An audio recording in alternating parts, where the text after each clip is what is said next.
అందరికీ శనార్థుల్లో ఇక మరి మీ నర్సయ్య తాత రానే వచ్చిండు. పొద్దుగాలే మార్నింగ్ న్యూస్ విత్ నర్సయ్య తాత మధ్యలో మోత. అందరూ సిద్ధంగా ఉన్నట్టరా? తయారుగా చలో ఇక మన యుద్ధం ఇప్పుడు స్టార్ట్ చేద్దాము. ముందుగాల మరి ఎవరి జాతకం ఎట్లా ఉందో ఏం కథ అరుచుకుందాము. మహాపత్రికను పట్టుకొని వచ్చినా అన్నట్టు మర్చిపోతున్నా తెలుగు ప్రజలందరికీ ఇక మరి మీ ఇళ్ళల్లో మీ బతుకుల్లో కోటి వెలుగుల కాంతి నిండాలని మనస్ఫూర్తిగా మా నేను పక్షాన మహాపత్రిక పక్షాన శుభాకాంక్షలు. అందరూ ఐశ్వర్యాలతో ఆరోగ్యాలతో బ్రహ్మాండంగా మీరు మీ జీవితాల్లో వెలుగులు నిండాలని ముందుకు సాగాలని మనస్ఫూర్తిగా నేను మళ్ళొకసారి కోరుకుంటున్నా. మహాపత్రిక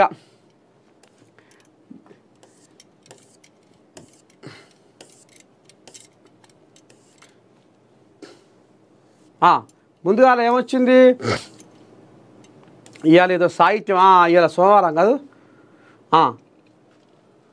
ఉన్నవన్నీ మరిగిపోయి ఏ కొద్దిగానో ఇంకా కనుమరుగుతున్నట్టున్న జీవపాత్రల గతం మరుగుతూ ఆవిరిలా బయటపడుతున్న వర్తమానం. కొత్తగా ఏమి మరుగుతాయో తెలియని భవిష్యత్తు ఎవరికి తెలుసు. కొందరు గుర్తుంచుకుంటూ జీవిస్తుంటారు, మరికొందరు మరచిపోతూ కొత్తగా జీవిస్తుంటారు. సరే అరే అంబేద్కర్ దారిలో కాశన్న కవిత్వం సంగిశెట్టి శ్రీనివాస్ పంపించిండట. ఇదేదో జర బాగానే ఉన్నట్టుంది. ఒకసారి పెద్ద మనిషికి ఫోన్ చేద్దాం. ఎదిరేపల్లి కాశన్న రేపటి కాలం ఏంది ఇది? అంబేద్కర్ దారిలో కాశన్న కవిత్వం. ఎదిరేపల్లి కాశన్న ముక్కుసూటి మనిషి. నచ్చితే ఎత్తుకొని ఎదలకు అత్తుకుంటాడు, ఎత్తేస్తే వెనక్కి తిరిగి చూడడు. నాగర్ కర్నూలు నుంచి వెనకట ఎక్స్ట్రీమ్ లెఫ్టిస్టులతో కలిసి నడిచిండు. ఆ తర్వాత దండోర ఉద్యమంతో మమేకమయ్యిండు. తెలంగాణ రాష్ట్ర సాధన పోరాటంలో భాగస్వామి అయ్యిండు. ఇప్పుడు బలంగా అంబేద్కర్ ఐడియాలజీని ఆచరిస్తూ ప్రచారం చేస్తున్నాడు. అందులో భాగంగా కొత్తగా రేపటి కాలం నలుపుదే అనే కవితా సంపుటిని వెలువరించిండు. ఇది 7 ఏళ్లలో ఆయన వెలువరించిన 3వ కవితా సంపుటి. గతంలో మూల చుక్క, తిరగబడే నిషిద్ధుణ్ణి వెలువరించిండు. 50 ఏళ్ల కాశన్నను ఆది నుంచి ఆకలి, అవమానం, అస్పృశ్యత, ఆర్థికలేమి వెంటాడినాయి. ఈ వెంటాడిన వేదనలే ఆయన కవితా వస్తువులయ్యాయి. ఈ విషయాల్ని అంబేద్కర్ భావాజాల దృక్కోణంతో ధిక్కరిస్తూ రాసిండు. స్వయంగా పాటగాడు కావడంతో ఈ కొత్త కవితా సంపుటిలో పాటల మీద ఎక్కువ కవితలున్నాయి. వాగ్గేయకారులు పాటకు చేస్తున్న గాయాలను ఆలపించిండు. మెజారిటీ దళితుల్లాగే కాశన్న అంబేద్కర్ని గుండెలకు అద్దుకున్నాడు. కమ్యూనిస్టులు రాజ్యాంగవాదం అని గేలి చేస్తే నిరసన గలమెత్తిండు. సరే ఇప్పుడు ఏందో ఈ కవిత సంగతి ఏందో చూద్దాము. ఏంది కవిత? ఈ సంపుటిలో విప్లవ కెరటం సావిత్రిబాయిని ఇట్లా కురిచిండు. ఎట్లా?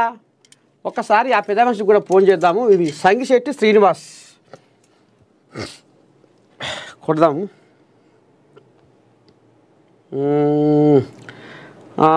9842203221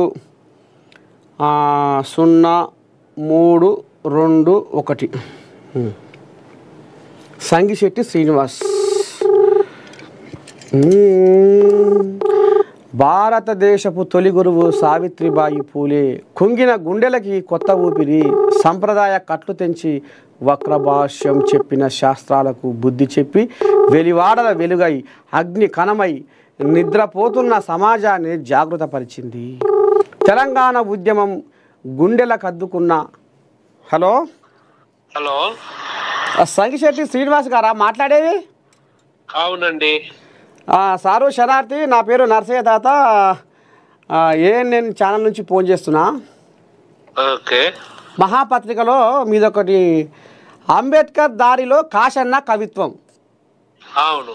మీరే రాసిరా ఇది? అవును. భారతదేశపు తొలి గురువు సావిత్రిబాయి పూలే కుంగిన గుండెలకి కొత్త ఊపిరి సంప్రదాయ కట్లు తెంచి వక్రభాష్యం చెప్పిన శాస్త్రాలకు బుద్ధి చెప్పి వెలివాడల వెలుగై అగ్ని కణమై నిద్రపోతున్న సమాజాన్ని జాగృతపరిచింది. ఇట్లనే సార్ చదివేదే. నీకు తెలుసు ఎట్లా చదవాలను. అమ్మ శ్రీనివాస్ అన్న, మీరు కూడా అంటే మరి నేనేమన్నా మీ పాటని ఏమన్నా మళ్ళీ ఇది చేస్తున్నా మీ కవితని అనిపించింది. అట్లేం లేదు. తెలంగాణ ఉద్యమము గుండెల కద్దుకున్న అంబేద్కర్ని కాశన్న కూడా కవిత్వాందల మెక్కించిండు. ఊరూరా అంబేద్కరు విగ్రహాల నడుగు ఆ చూపుడు వేలు ప్రపంచానికి దారి చూపుతున్నది. రాజ్యాంగ నిర్మాత అంబేద్కర్పై కమ్యూనిస్టుల కుట్రలను ఇట్లా నిరసించిండు. మీ అహంకారము నెత్తికెక్కి రాజ్యాంగం వైపు చూస్తున్నాయి. కొడవలి పరిస్థితి ఆసుపత్రిలో ప్రమాదకరంగా ఉంది. నూనె ఖర్చే గాని పిల్ల బతికేటట్లు లేదు అని తెలంగాణ నుడికారముతో అరుచుకున్నాడు. అంబేద్కర్ని కీర్తిస్తూ సామాజిక విప్లవానికి ఆయన తొలి సూత్రధారి. దళిత దార్శనికత్వానికి అతడొక మహానది అని రాసిండు. ఎందుకో పాటమ్మ అమ్మ పాలు తాగి అమ్మ రొమ్మును గుద్దుతుంది. ఆకలి అవమానాలను అమరుల త్యాగాలను పాడిన నోటితోనే విషం చిమ్ముతుంది అంటూ అధికారం పంచన చేరి వంచన చేసే వారిని నిలదీసిండు. అంటే గాడు పాటల మీద పానం పెట్టి రాసిండు. వీధుల్లో పాటలను మాటలను రాసులుగా పోసి విక్రయిస్తున్నది నా ఆదర్శం. పాటనే లేకపోతే ఇన్నాళ్ళు మనసులో దాగిన మర్మాన్ని ఎట్లా చెప్పుదు. పాటనే లేకపోతే ఇన్నాళ్ళు కళ్ళల్లో దాగిన ఈ దృశ్యాన్ని ఎట్లా వెలిగిస్తాను. ఎవరైనా పాడితే మళ్ళీ పాటలు నేర్చుకోవాలని ఉంది. పాట పోగొట్టుకుంటే మనిషికి ఇంకేం మిగులుతుంది అంటూ గర్వంగా పాటని నిలబెట్టిండు.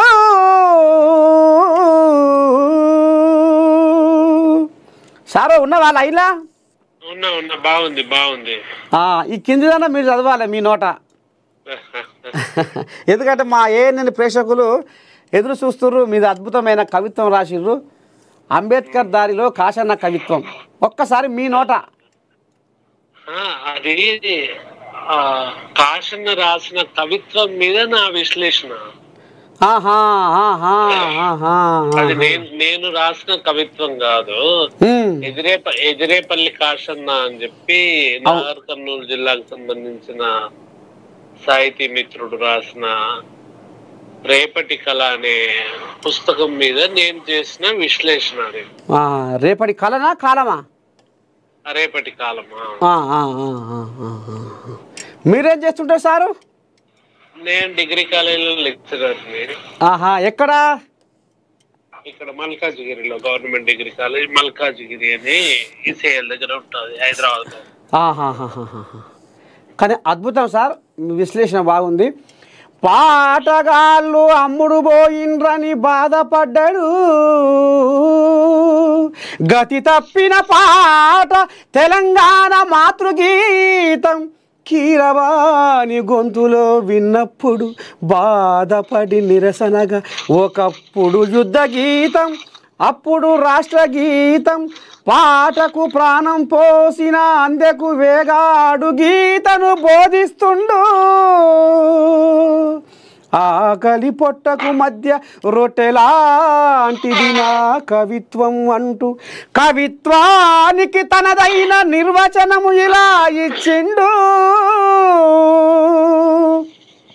గురుకులాల్లో పిల్లల అవస్థలను చూసి ఇట్లా స్పందించుండు. 4 మెతుకులతో పాటు 4 అక్షరాలు నేర్పుతారనుకున్నాం. మట్టి బతుకుల్ని రేతొక్కి పారేస్తారు అనుకోలే. అక్షరాలకి అధికారానికి ఎప్పటికీ దూరమేనా. అక్షరాలను అందిపుచ్చుకున్న తరానికి అధికారము అందుతుంది అని కాశన్న ఆకాంక్షించాడు. రేపటి కాలం నలుపుదే అంటూ ధిక్కార గొంతుని వినిపించాడు. ప్రపంచమే నలువైపు చూస్తున్నది, దానికి కాకి బలగమంతా చుట్టాలు అంటూ భవిష్యత్ మాదే అనే భరోసా ఇచ్చిండు. రాజ్యాధికారమే అంతిమ లక్ష్యం అని నినదిస్తున్నాడు. ఈ సోయి నాగర్ కర్నూల్లో కలిగిస్తున్న సాహితీ మిత్రులు మన పట్ల సుబ్బయ్య ప్రభావంతో సాహిత్యం పట్ల అపారమైన మక్కువ పెంచుకున్నాను అని కాశన్న స్వయంగా ప్రకటించుకున్నాడు. మొత్తానికి పీడిత ప్రజల తరపున దళిత కోణంలో అంబేద్కర్ అందించిన దార్శనికల చూపుతో కవిత్వమై ధైర్యం ఇస్తుండు కాశన్న. అంబేద్కర్ ఆశయాలకు తూట్లు పొడిచే వాళ్ళు దళితులైన స్పేర్ చెయ్యకుండా నిలదీస్తున్నాడు. అంబేద్కర్ పాఠాలను తర్వాతి తరానికి ఎరుక చేస్తున్న కాశన్నకు అభినందనలు. ఆహా, సంగిశెట్టి శ్రీనివాస్ ఈ రకంగా ఇక మరి విశ్లేషించిండు. సారు ఏమనిపిస్తుంది? బాగుంది, చాలా బాగుంది, చాలా బాగా పాడికి మాట వినిపించారు మాకు. తప్పకుండా సారు, తప్పకుండా ఇది కూడా మీకు పంపిస్తాము. ఇది జనాల్లోకి పోవాల్సిన అవసరం ఉంది. ఇంకా ఏం చెప్తారు కాశన్న గురించి, ఏం చెప్తారు మీరు? చెప్పేది ఏముండదు, ఆయన మంచిగా రాసిన దాన్ని నేను విశ్లేషించిన. మీరు దాన్ని పాడినందుకు సంతోషము, ధన్యవాదాలు. శనార్థి సారు, శనార్థి, మరి ఉంటా. ధన్యవాదాలు. శనార్థి, నమస్తే.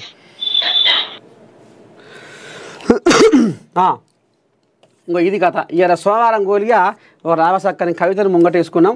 ఇక వచ్చింది దీపావళి పండుగ రోజు కావడం వలన ఆఫీసుకు సోమవారం సెలవు దినం, మంగళవారం పత్రిక వెలువడదు, పునర్దర్శనం బుధవారం. మీరు చూస్తున్నారులా. ఇక అందరి జీవితాల్లో వెలుగులు నిండాలి. రాష్ట్ర ప్రజలకు సీఎం రేవంత్ దీపావళి శుభాకాంక్షలు. తెలంగాణ ప్రజలకు కేసీఆర్ దీపావళి సందేశం. ప్రజల జీవితాల్లో విజయకాంతులు నింపాలి. సరే, సీఎం మాజీ సీఎం. అయోధ్యలో మహాఘట్టం. 26 లక్షల దీపాలతో గిన్నిస్ రికార్డు. భక్తులతో నదీ తీరంలోని ఘాట్లు కిటకిట. సరే, ఇది మర్చిపోతున్నాం మనం. ఒక్కో దీపాన్ని వెలిగిస్తూ చీకటిని తరిమేసినట్టు మీ జీవితంలో ఒక్కో మార్పుని ఆహ్వానిస్తూ కొత్త జీవితానికి ఆహ్వానం పలకండి. మహాపత్రిక పాఠకులకు, కుటుంబ సభ్యులకు దీపావళి శుభాకాంక్షలు. ఈ దీపావళి మీకు అష్ట ఐశ్వర్యాలను, సుఖ సంతోషాలు అందించాలని మహాపత్రిక యాజమాన్యం కోరుకుంటుంది. ఇక పోతే ఖైరతాబాద్ ఖరారే. స్టార్ క్యాంపెయినర్గా దానం. మరో ఉప ఎన్నికకు కాంగ్రెస్ సై. డైరెక్ట్గా హింటు ఇచ్చిన పార్టీ. అక్టోబర్ 31లోగా నిర్ణయం తెలపమన్న సుప్రీం. ఇప్పుడు జూబ్లీ హిల్స్ అని కలవరిస్తూ అందరి చూపు జూబ్లీ హిల్స్ వైపే. అయితే రాబోయే రోజుల్లో ఖైరతాబాద్లో కూడా ఉప ఎన్నిక రాబోతున్నట్టుగా గుసగుస. ఎందుకంటే ఇప్పుడు జూబ్లీ హిల్స్లో ప్రచారం చేసేందుకు మీనాక్షి నటరాజను, సీఎం రేవంత్ రెడ్డి, పిసిసి పెబ్బ మహేష్ కుమార్ గౌడ్, మంత్రులు, ఎమ్మెల్యేలు, ఎమ్మెల్సీలు, అనుబంధ సంఘాల అధ్యక్షులు ఇక అందరూ ఇప్పుడు జూబ్లీ హిల్స్ ప్రచారంలో పాల్గొనాలనేది ఓ 40 మంది దాకా ఓ లిస్టు తయారు చేసారు. ఇంట్లో దానం నాగేందర్ పేరు కూడా స్టార్ క్యాంపెయినర్గా దానం నాగేందర్ పేరు అందులో రాయబడింది. అంటే దీని అర్థమైంది, నిన్న మొన్నటిదాకా మేము బీఆర్ఎస్లనే ఉన్నామో, మేము బీఆర్ఎస్ పార్టీలనే ఉన్నామో అని డప్పు కొట్టి చెప్పిర్రు. ఎవరు? ఈ బీఆర్ఎస్ కోళ్ళాగలు కోర్టు మెట్లెక్కి పలానోళ్ళు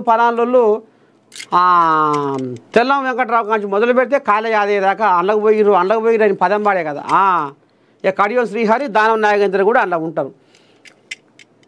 అయితే ఇప్పుడు మేము బీఆర్ఎస్లో ఉన్నాము, ఏదో అభివృద్ధి పనుల కోసం నియోజకవర్గాన్ని బాగు పెడతందుకు పోయినాం, పైసలు గుంజుకొస్తందుకు పోయినాం, నిధులు రాబెడతందుకు పోయినాం, నియోజకవర్గ సమస్యలు చెప్పుకుంటందుకు పోయినాం అని అన్నారు. ఇక వీళ్ళు ఇప్పుడు బీఆర్ఎస్లోనే ఉన్నాం అనేది పరద మీదకి వచ్చిన ముచ్చట. ఇప్పుడు కాంగ్రెస్ పార్టీ నేరుగా స్టార్ క్యాంపెయినర్గా దానం నాగేందర్ పేరు ఈ 40 మంది లిస్టులో, జూబ్లీ హిల్స్ ప్రచారంలో పాల్గొనే 40 మంది లిస్టులో ఈయన పేరు ఉంది. అంటే ఇప్పుడు కాంగ్రెసే ఒప్పుకున్నట్టుగా అనేది ఇప్పుడు సోషల్ మీడియా కోడైకి వస్తుంది. అయితే రేపు రాబోయే రోజుల్లో ఖచ్చితంగా ఖైరతాబాదులో కూడా 2026లో పక్కా ఖైరతాబాద్లో కూడా ఉప ఎన్నిక రాబోతుంది అనేది ఇప్పుడు గుసగుస ఈ నోట ఆ నోట పొక్కుతున్న మాట. ఇక చూడాలి మరి ఎట్టెట్టవుతుందో ఏమవుతుందో ఈ పంచాది. ఇక ఏమన్నా అంటే బీఆర్ఎస్ కోళ్ళాగలు ఆనాడు మా కాంగ్రెస్ వాళ్ళని గుంజుకోలేదా, తీసుకోలేదా, వాళ్ళు ఏమైనా సొక్కం పూసలా శుద్ధ పూసలా, వాళ్ళు చూపించిన తోవల్ని మేము పోయినాం కదా అని కాంగ్రెస్ వాళ్ళు అట్టట్ట ఉంటుంది ఇట్టట్ట ఉంటుంది అని వీళ్ళు హైకోర్టు కాంచి మొదలు పెడితే సుప్రీంకోర్టు దాకా కోట్ల మెట్టు చుట్టూ అని దండం పెట్టి తిరుగుతా ఊరు బీఆర్ఎస్ కోళ్ళాగలు. ఇక మరి అక్టోబర్ 31లోగా నిర్ణయం తీసుకోవాలని సుప్రీంకోర్టు మరి ఆదేశం చెప్పింది. ఇక మరి ఆలోగా మరి స్పీకర్ మరి ఎట్టెట్ట సంగతి ఏమి చెప్పి ఏంది ఏం కథ అనేది. ఇక మరి గడ్డం ప్రసాద్ కూడా వాళ్ళకు నోటీసులు ఇచ్చి ఏదో విచారణ చేస్తుందనే కథ ముంగడికి వచ్చింది. ఇక ఇంట్లోనే అతి త్వరలో మాత్రము ఇక ఈ దానం నాగేంద్ర జూబ్లీ హిల్స్ ప్రచారంలో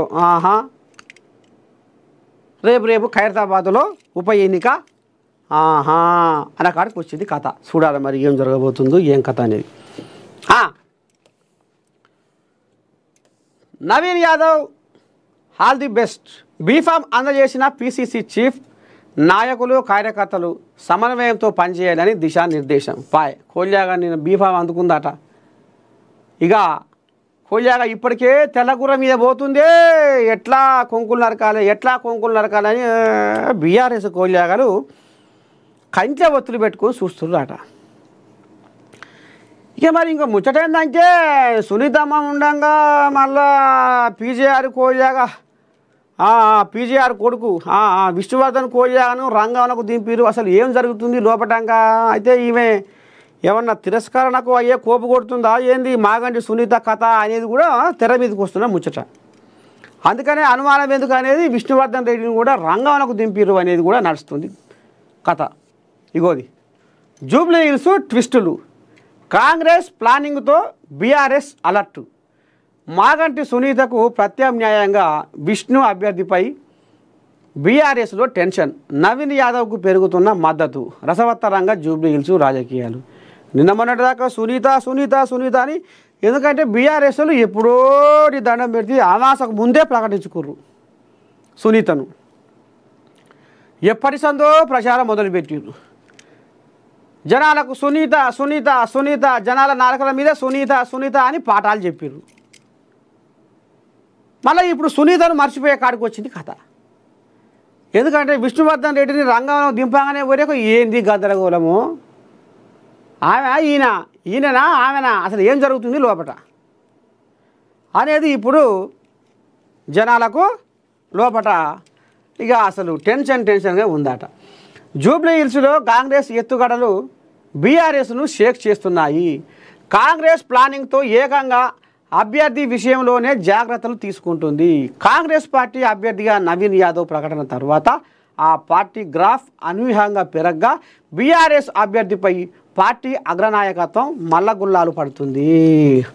ఒకసారి మరి విష్ణువర్ధన్ రెడ్డిని ఎందుకు తీసుకోవాల్సి వచ్చింది, అసలు ఏంది ఏం కథ ఏం జరుగుతుంది, ఒక్కసారి మనం ఏం చేద్దామంటే బీఆర్ఎస్ వాళ్ళకు ఎవరికైనా ఫోన్ చేద్దాం.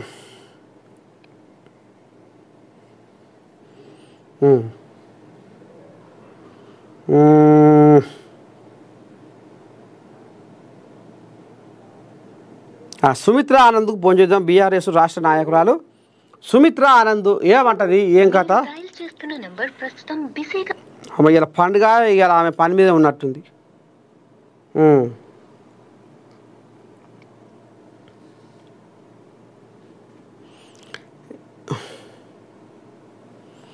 లేతాకరా రఘుపతికి ఫోన్ చేద్దాం. ఈయనేమంటాడు, ఈయన బీఆర్ఎస్ పార్టీ రాష్ట్ర నాయకులు పెద్ద మనిషి, మరి ఈయన పండుగ పని మీద ఉండా.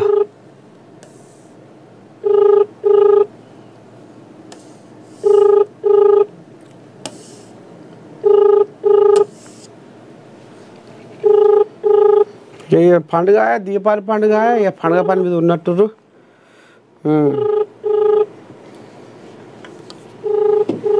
సరే, మొత్తానికి ఏదో అనుమానం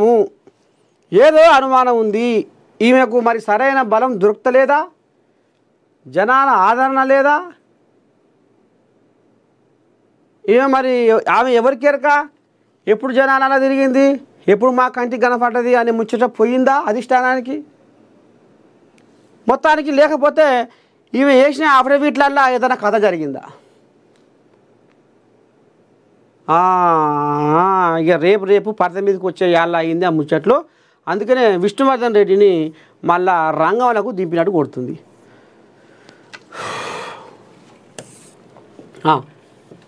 బీజేపీకి బీఆర్ఎస్ బి టీం.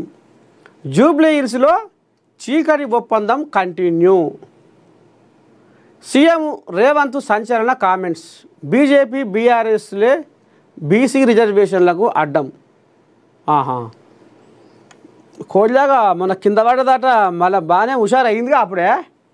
హనుమంతు అమ్మో, మన ఉత్తపుణ్యానికి దెబ్బలు తాకుతుండే. మళ్ళీ బాగానే గట్టిదే, నాలేక జొన్నకటక తింటట్టుండి బిరగానే ఉండు మనిషి. మళ్ళీ లేచి అప్పుడే మళ్ళీ ఉరుకులో పెడుతుండే అంటే మామూలు ముచ్చటేం కాదు హనుమంత్ అన్న. రాష్ట్రంలో బీఆర్ఎస్ పార్టీ బీజేపీకి బీ టీమ్గా మారిందని సీఎం రేవంత్ రెడ్డి సంచలన వ్యాఖ్యలు చేసిండు. గత పార్లమెంటు ఎన్నికల్లో రహస్య ఒప్పందంతో బీజేపీకి బీఆర్ఎస్ మద్దతు ఇచ్చిందని, అందుకే బీఆర్ఎస్ డిపాజిట్లు కోల్పోతే బీజేపీ 8 సీట్లు గెలిచిందని ఆరోపించారు. గత అసెంబ్లీ ఎన్నికల్లో బీఆర్ఎస్కి 37% ఓట్లు వస్తే లోక్సభ ఎన్నికల్లో అది 15% పడిపోయిందని సీఎం తెలిపారు. ఈ మాయమైన ఈ 22% బీఆర్ఎస్ ఓట్లు ఎవరికి చేరాయని సీఎం ప్రశ్నించారు. ఇప్పుడు జూబ్లీ హిల్స్ ఉప ఎన్నికల్లోనూ అదే చేయాలని కుట్రలు చేస్తున్నారని, వచ్చే ఎన్నికల్లోనూ ఓట్లు చీల్చాలని ఆ పార్టీ కుట్ర చేస్తుందని సీఎం ఆరోపణలు గుప్పించారు. ఇక ఇలా పార్లమెంట్ ఎలక్షన్లల్లో ఇక అక్కడ కరీంనగర్ కోయిలాగలకి వెళ్ళి మతలా వచ్చా కదా, ఆడియో రికార్డు మొత్తం ఊరూరా ఫోనుకు మొత్తం మరి బొంగరం లేక తిరిగినాయి ఆ ఆడియోలు. ఇంకేముంది, ఇక బీఆర్ఎస్ గెలుస్తట్లేదు, బీజేపీకి సపోర్ట్ చేద్దాం, ఇక బీజేపీకి వేద్దాం ఓట్లు అనే ముచ్చట జరిగింది పార్లమెంట్ ఎలక్షన్లలో. కథ మొత్తం ఆడియో మొత్తం వైరల్ అయ్యింది. ఇక ఆ ముచ్చటే ఇప్పుడు రేవంత్ రెడ్డి ముంగటేస్తుండు. ఇప్పుడు కూడా మరి ఆ కథ జరుగుతుందా ఏంది, ఏం కథ అనేది ఇప్పుడు చిన్నగా ఆయన ఎల్లబెడుతుండు. Celebrating and ANN doctor awards 2025 coming soon. డాక్టర్లకు, ప్రతిభావంతులకు, విశిష్ట సేవలు అందించిన డాక్టర్లకు ఏఎన్ఎన్ ద్వారా డాక్టర్ అవార్డ్స్ ఇవ్వబోతున్నారట. అతి త్వరలో ఉంది కథ. ఇగో ఇక్కడ ఇచ్చారు చూడు, జూబ్లీ హిల్స్ ట్విస్టులు. కాంగ్రెస్ ప్లానింగ్తో బీఆర్ఎస్ అలర్టు. మాగంటి సునీతకు ప్రత్యామ్నాయంగా విష్ణు. అభ్యర్థిపై బీఆర్ఎస్లో టెన్షన్. నవీన్ యాదవ్కు పెరుగుతున్న మద్దతు. రసవత్తరంగా జూబ్లీ హిల్స్ రాజకీయాలు. ఓవైపు తామే గెలుస్తున్నామని ప్రచారం చేసుకుంటుండగా బీఆర్ఎస్ అభ్యర్థికి సంబంధించిన కుటుంబ తగాదాలు, సాంకేతిక సమస్యలతో నామినేషన్ తిరస్కరణకు గురయ్యే ప్రమాదం ఉందన్న ప్రచారం జరుగుతుంది. ఒకవేళ నామినేషన్ తిరస్కరణకు గురైతే ప్రత్యామ్నాయంగా పీజేఆర్ తనయుడు విష్ణువర్ధన్ రెడ్డిని ఉంచాలని డిసైడ్ అయినట్టు ప్రచారం జరుగుతుంది. ఈ క్రమంలోనే విష్ణు నామినేషన్ను అర్ధాంతరంగా ఆదరబాదరగా వేయించినట్లు తెలుస్తుంది. బీఆర్ఎస్ అభ్యర్థికి షాక్ ఇచ్చేలా కాంగ్రెస్ చేసిన గ్రౌండ్ వరకు బీఆర్ఎస్కు ముచ్చెమటలు పట్టిస్తున్నట్లు తెలుస్తుంది. నవీన్ యాదవ్కు ఏకపక్షంగా ఉన్నందునే. మరోవైపు కాంగ్రెస్ అభ్యర్థి నవీన్ యాదవ్కు ఏకపక్షంగా మద్దతు లభిస్తుండడం, సర్వేలలో కాంగ్రెస్ చాలా ముందుండడంతో మాగంటి సునీత పోటీ ఇవ్వలేకపోతున్నదని, అందుకే ఆమెను తప్పించి కనీసం పోటీలో నిలిపి పరువు దక్కించుకునేందుకే విష్ణును కొత్తగా తెరపైకి తెచ్చారని కాంగ్రెస్ నేతలు ఆరోపిస్తున్నారు. అయినా కనీసం 45,000 మెజారిటీతో నవీన్ యాదవ్ గెలుపు ఖాయమని కాంగ్రెస్ నేతలు అంటున్నారు. బీఆర్ఎస్ ఎమ్మెల్యే మాగంటి గోపీనాథ్ అకాల మరణంతో అనివార్యమైన జూబ్లీహిల్స్ నియోజకవర్గం ఉప ఎన్నిక రసవత్తరంగా మారింది. నవంబర్ 11న పోలింగు జరగనున్న ఈ ఎన్నికను అధికార కాంగ్రెస్, ప్రతిపక్ష బీఆర్ఎస్తో పాటు బీజేపీ కూడా ప్రతిష్టాత్మకంగా తీసుకొని ప్రచారం చేస్తున్నారు. 3 ప్రధాన పార్టీలు ఇప్పటికే తమ అభ్యర్థులను ప్రకటించి నామినేషన్ల ప్రక్రియను పూర్తి చేస్తున్నాయి. అలర్టా, కన్ఫ్యూజనా? బీఆర్ఎస్ పార్టీ దివంగత సిట్టింగ్ ఎమ్మెల్యే మాగంటి గోపీనాథ్ సతీమణి మాగంటి సునీతకు మరోసారి అవకాశం కల్పించింది. కాంగ్రెస్ పార్టీ నుంచి నవీన్ యాదవ్ను బరిలోకి దింపగా బీజేపీ తరపున లంకల దీపక్ రెడ్డి పోటీ చేస్తున్నారు. ప్రధాన అభ్యర్థి మాగంటి సునీత ఇప్పటికే 3 సెట్ల నామినేషన్లు దాఖలు చేసినప్పటికీ ముందస్తు జాగ్రత్త చర్యగా పార్టీ మరో అభ్యర్థితో పాటు బీఆర్ఎస్ నామినేషన్ వేయించింది. దివంగత సీనియర్ నేత పి జనార్దన్ రెడ్డి కుమారుడు మాజీ ఎమ్మెల్యే పి విష్ణువర్ధన్ రెడ్డితో కూడా బీఆర్ఎస్ తరపున ప్రత్యామ్నాయ నామినేషన్ దాఖలు చేయించింది. ప్రధాన అభ్యర్థి మాగంటి సునీత సమర్పించిన నామినేషన్ పత్రాలతో సాంకేతిక లేదా చిన్నపాటి తప్పులు ఉండి ఆమె నామినేషన్ తిరస్కరణకు గురైతే బీఆర్ఎస్ అభ్యర్థిగా విష్ణువర్ధన్ రెడ్డి ఆ స్థానంలో పోటీలో నిలబడే అవకాశం ఉంటుందని ఆ పార్టీ వర్గాలు అంటున్నాయి. మాగంటి సునీత నామినేషన్ సక్రమంగా ఉండి ఎన్నికల సంఘం ఆమోదిస్తే నామినేషన్ల ఉపసంహరణ తేదీలోపు విష్ణువర్ధన్ రెడ్డి తన నామినేషన్ను ఉపసంహరించుకుంటారని చెబుతున్నారు. విష్ణు నామినేషన్ పత్రం మీద సంతకాల కోసం తిరుగుతున్నప్పుడే 3 రోజుల క్రితమే దీనిని కాంగ్రెస్ నేతలు ఊహించారు. నవంబర్ 11న జూబ్లీహిల్స్ ఉప ఎన్నిక పోలింగ్ జరగనుండగా నవంబర్ 14న ఫలితాలు వెల్లడి కానున్నాయి. అన్ని పార్టీలు ఈ ఉప ఎన్నికను ప్రతిష్టాత్మకంగా తీసుకొని ప్రచారాన్ని ముమ్మరం చేశాయి. జూబ్లీహిల్స్పై బీఆర్ఎస్ కూడా గట్టిగా వ్యూహరచన చేస్తున్న పట్టు చిక్కడం లేదన్న ప్రచారం జరుగుతుంది. ఇప్పుడు ప్రధాన అభ్యర్థి నామినేషన్ తిరస్కరణకు గురైతే మొత్తం ఎలక్షన్ వన్ సైడ్గా మారుతుందన్న ప్రచారం కూడా జరుగుతుంది. తెర వెనుక రాజకీయాలపై స్పష్టత రానుంది.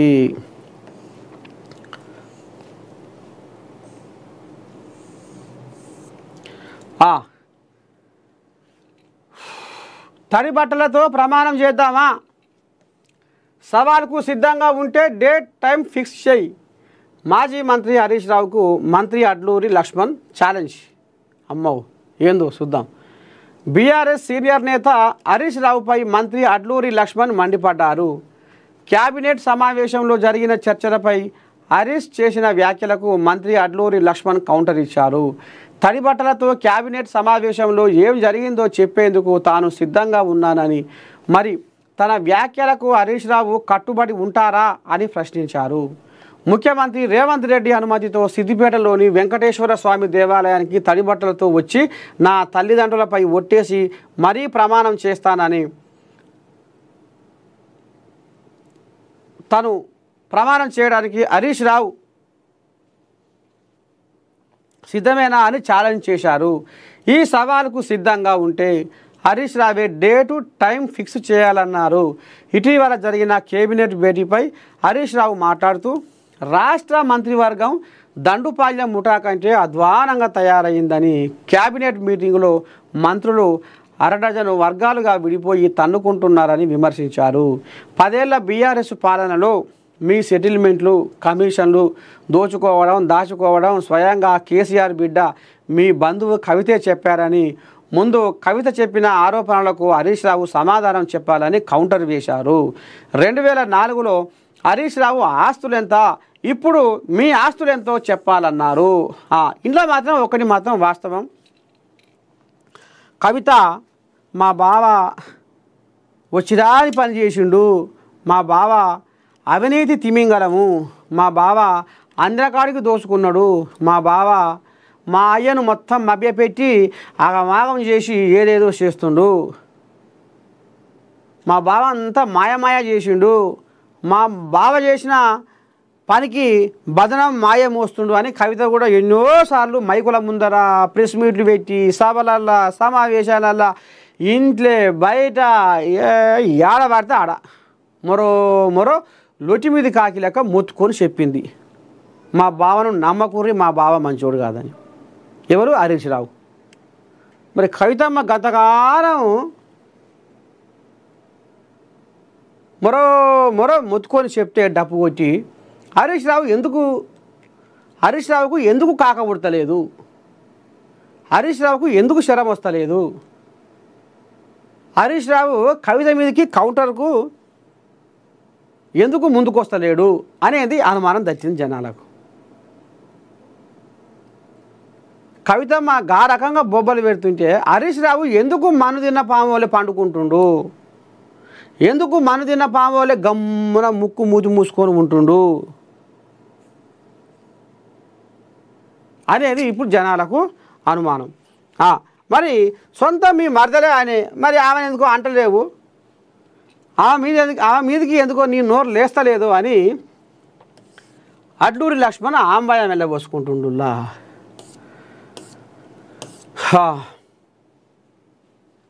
ఇగో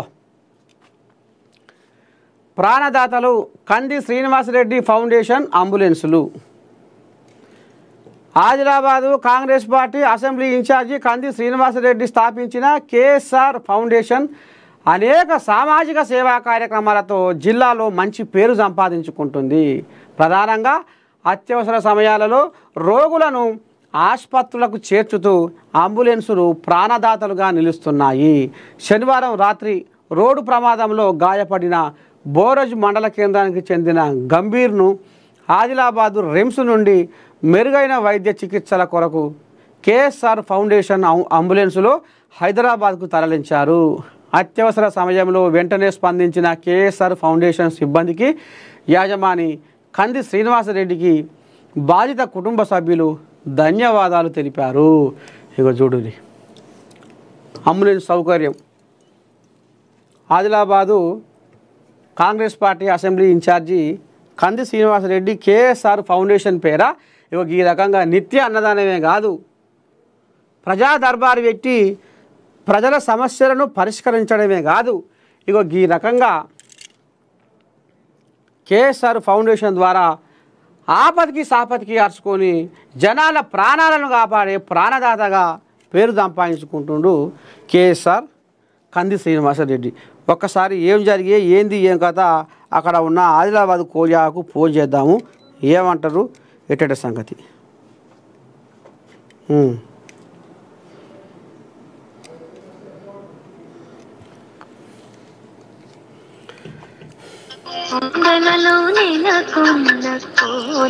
రవాణా చెక్ పోస్టులపై ఏసీబీ దాడులు.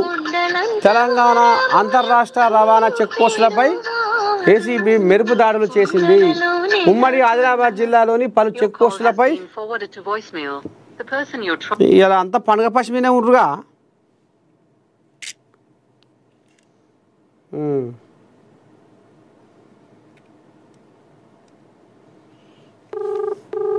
ఇంకో కోజాగా చేద్దాం ఫోన్, ఇది కూడా మరి పండుగ పశ్చిమనే ఉన్నట్టు. పో శనార్థి ఓ పెద్ద మనిషి, బాగున్నావే? బాగున్నాం. దీపావళి శుభాకాంక్షలు. మీకు మీ కుటుంబ సభ్యులకు కూడా దీపావళి శుభాకాంక్షలు. నర్సయ్య తాత అందరినీ అడిగిండి అని చెప్పు మీ కుటుంబంలో. అట్లా మీ ఆదిలాబాద్ సంసారం ఎట్టెట్టుంది? బాగానే ఉంది, మంచిగా నడుస్తుంది. అంతేనా? ఇప్పుడు మీరు మార్నింగ్ న్యూస్ లైవ్లో ఉన్నారు తాత. అవునవును, చెప్పండి. ఇప్పుడు ప్రాణదాతలు కంది శ్రీనివాసరెడ్డి ఫౌండేషన్ అంబులెన్సులు, ఈ అంబులెన్సులు ఎప్పటి నుంచి పెట్టిర్రు ఎట్టటి సంగతి? నిన్న కూడా ఎవరికో బోరోజు మండలంలో ఎవరికో ఆపదైతే అంబులెన్స్ పంపించి రిమ్స్ హాస్పిటల్ నుంచి పట్నం తీసుకొని వచ్చిర్రట. ఎప్పటి నుంచి ఉన్నాయి తాత ఈ సేవలు? కంది శ్రీనివాసరెడ్డి సేవలు ఎప్పటి నుంచి ఉన్నాయి ఈ అంబులెన్స్ సేవలు? కంది శ్రీనివాసరెడ్డి కాంగ్రెస్ లో వచ్చిన నుంచి ఇవన్నీ ప్రవేశపెట్టిండు. ప్రజలకు అందుబాటులో ఉండి ప్రజలతో ఏదైతే పేషెంట్లు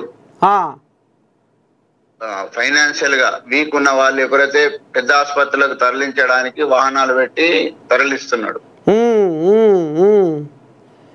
ఇప్పుడు ఎన్నేళ్ళ పొదుసంది? 21 నుండి. అదే 4 ఏళ్ళు అవుతుంది. అవునవునవును. 4 ఏళ్ళ పొదుసంది. మరి వాళ్ళకు గీతాలు ఇచ్చేది మొత్తం పెద్ద మనిషేనా? పెద్ద మనిషే, ఎవరు లేరు, ఇంకెవరు ఉంటారు. అంతేనా? ఎన్ని పెట్టిండు అంబులెన్సులు? అంబులెన్స్ 2 ఉన్నాయి. 2 ఉన్నాయి.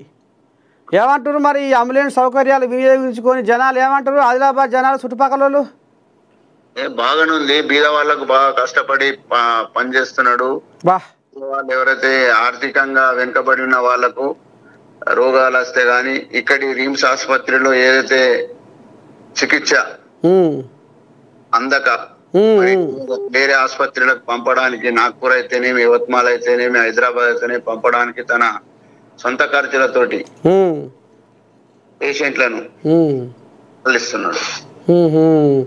మొత్తానికి కంది శ్రీనివాసరెడ్డి ఒక రామసక్కని పుణ్యకార్యమే చేసుకుని అంటావు. అట్లనే రోజు కూడా అన్నదాన కార్యక్రమం కూడా ఆదిలాబాద్ లో ఇప్పటి వరకు ఏ ప్రజాప్రతినిధి కూడా అన్నదానం పెట్టలేదు.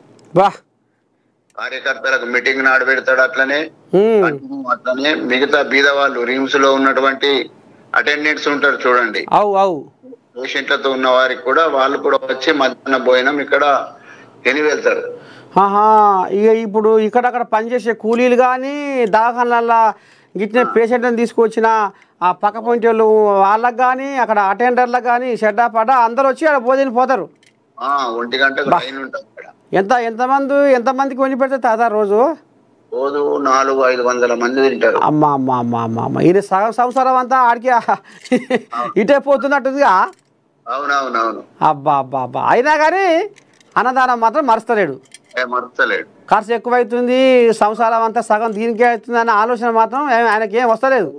ఆయన ఏమన్నాడంటే ఏదైతే నా జీతం ద్వారా గానీ నా కంది సొసైటీ ద్వారా గానీ ఏదైతే వచ్చే రాబడి ఏదంత ఉంటుందో 50% ఆదిలాబాద్ నియోజకవర్గ ప్రజలకే బీద వాళ్ళకే ఖర్చు చేస్తా అని చెప్పిండు. అమ్మని స్వామి రంగా అదే మాట మీద ఇక అట్లనే ఇక బోనిస్తుండు. అవునవునవును. మంచిదే. శనార్థి దేవిదాసు శనార్థి ఇగో గిది కథ. ఆపత్తికి సాపత్తికి అంబులెన్సులు పెడితే ఇవాళ అత్యవసర సమయాలలో ఎట్లా నాకు ఇప్పటికిప్పుడే పట్టం పోతే ప్రాణం బతుకుతుందో ఏమో అన్న ఆశ ఉంటుంది. మరి ఆ ఆశను అగో ఈ రకంగా ఈయన మరి ఇక దేవునిలాగా మానవ రూపంలో దేవుడు వచ్చి ఆదుకుంటాడు అన్నట్టుగా ఇగో మానవ రూపంలో కంది శ్రీనివాసరెడ్డి ఆదిలాబాద్ చుట్టుపక్కల జనాలకు ఈ రకంగా ఆపతి సాపతి కాలంలో అంబులెన్సులు పెట్టి ప్రాణదాతగా ఆయనే పేరు సంపాదించుకున్నాడు.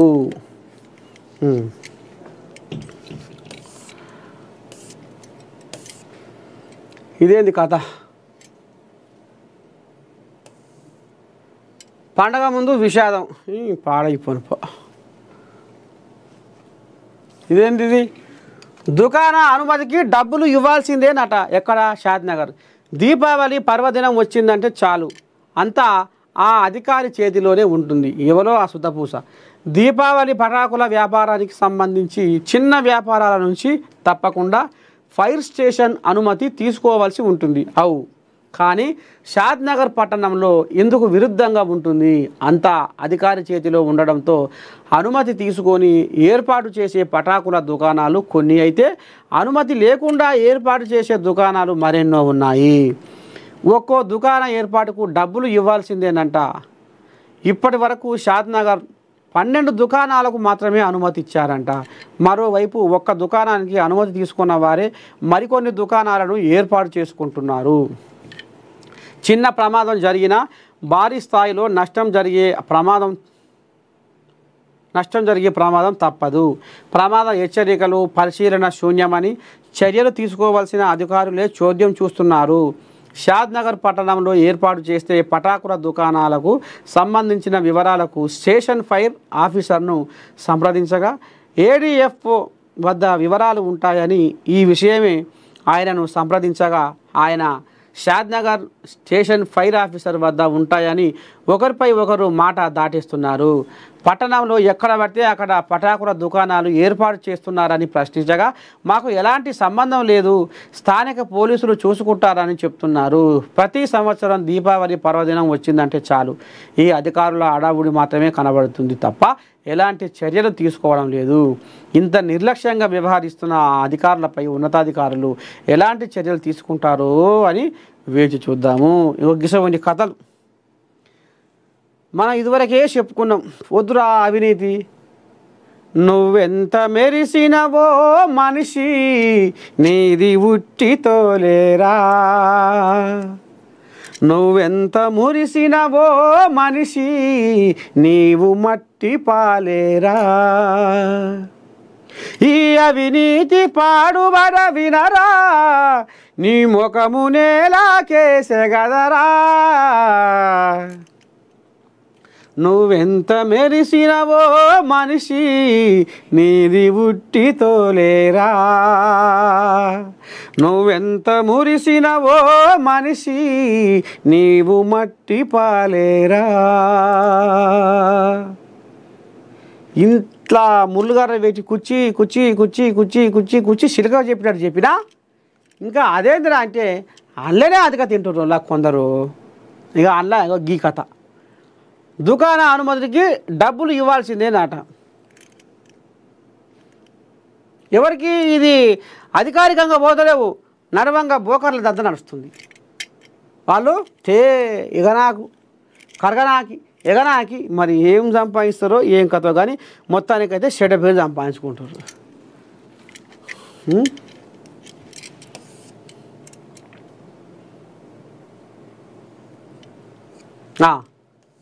ఇంకేమున్నాయి ఏమైనా వార్తలు?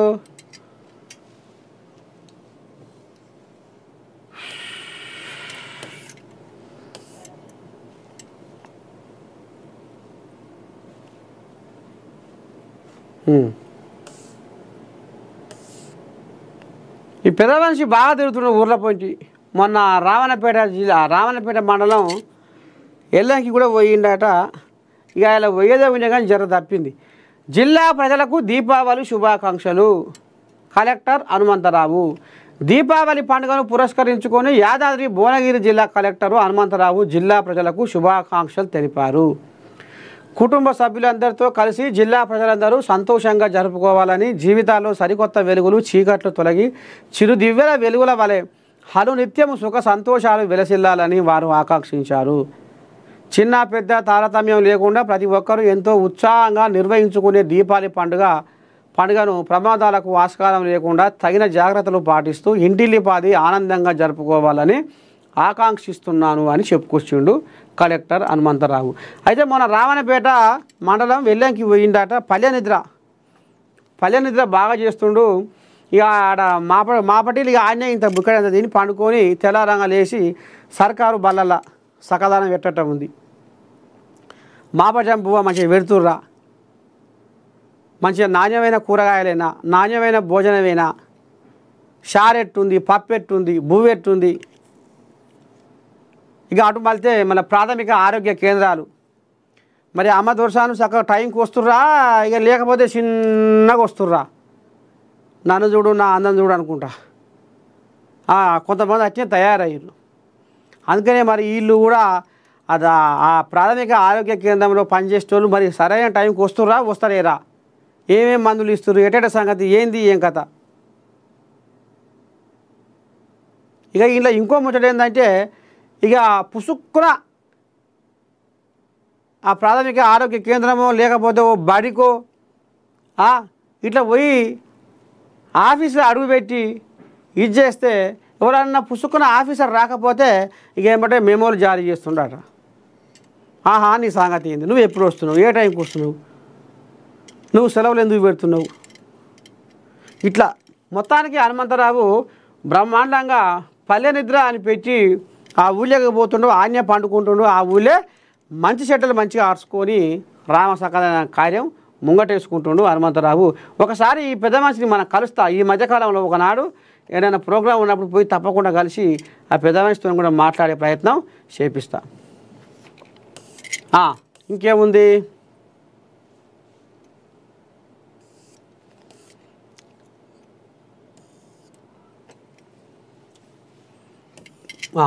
ఎల్లప్పుడూ రైతన్నకు అండగా నిలవాలి. సరిహద్దుల విషయంలో ఏ ఒక్కరూ ఇబ్బంది పడొద్దు.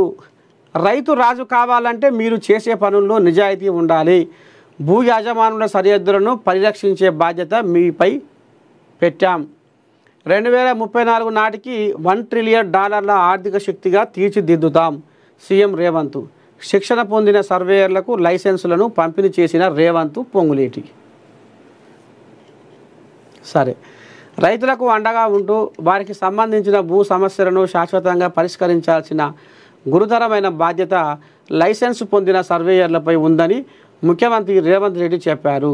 లైసెన్స్ పొందిన సర్వేయర్లు తెలంగాణ పునర్నిర్మాణంలో భాగస్వాములు కావాలని పిలుపునిచ్చారు.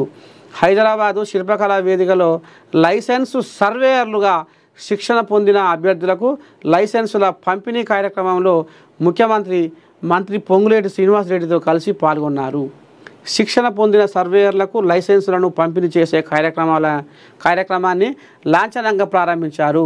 ఈ సందర్భంగా జరిగిన సభలో ముఖ్యమంత్రి రేవంత్ రెడ్డి మాట్లాడుతూ ఎల్లప్పుడూ రైతులకు అండగా నిలవాలి. రైతు రాజు కావాలంటే మీరు చేసే పనుల్లో నిజాయితీ ఉండాలి. రైతుకు అన్యాయం చేస్తే మన కుటుంబ సభ్యులకు అన్యాయం చేసినట్టే. మీరంతా కష్టపడితే తెలంగాణ రాష్ట్రానికి మంచి పేరు వస్తుంది. ఆ గురుతరమైన బాధ్యత మీ భుజస్కంధాలపై పెట్టి గ్రామాలకు తండాలకు పంపిస్తున్నామని అన్నారు. రాష్ట్రంలో వ్యవసాయ యోగ్యమైన 1,60,00,000 ఎకరాల భూములు యాజమానుల వద్ద ఉందని, 140 సంవత్సరాలుగా వివిధ చట్టాలు అమల్లోకి వచ్చినప్పటికీ సమస్యలు ఇంకా పరిష్కారం లభించలేదని సీఎం రేవంత్ రెడ్డి గుర్తు చేశారు. సరిహద్దుల విషయంలో ఏ రైతు కూడా పరిష్కారం కాకుండా ఇబ్బంది పడొద్దని మిమ్మల్ని నియమించడం జరిగింది. తెలంగాణ ప్రజలకు కన్న తల్లిపై ఎంత మమకారం చూపిస్తారో గ్రామంలో తమ భూమి మీద అదే మమకారం చూపిస్తారు. భూ యాజమానుల సరిహద్దులను పరిరక్షించే బాధ్యత మీపై పెట్టాం. దేశంలోనే మొదటి స్థానంలో ఉండే విధంగా ఒక అభివృద్ధి చెందిన రాష్ట్రంగా తెలంగాణను తీర్చిదిద్దాలన్న ప్రభుత్వ సంకల్పానికి మీరంతా సహకరించాలి. రాష్ట్ర భవిష్యత్తు కోసం ప్రణాళికలు రచించుకోవాలని తెలంగాణ రైజింగ్ 2047 విజన్తో ముందుకు వెళ్తున్నాం. మీరంతా విజన్లో భాగస్వాములు కావాలి.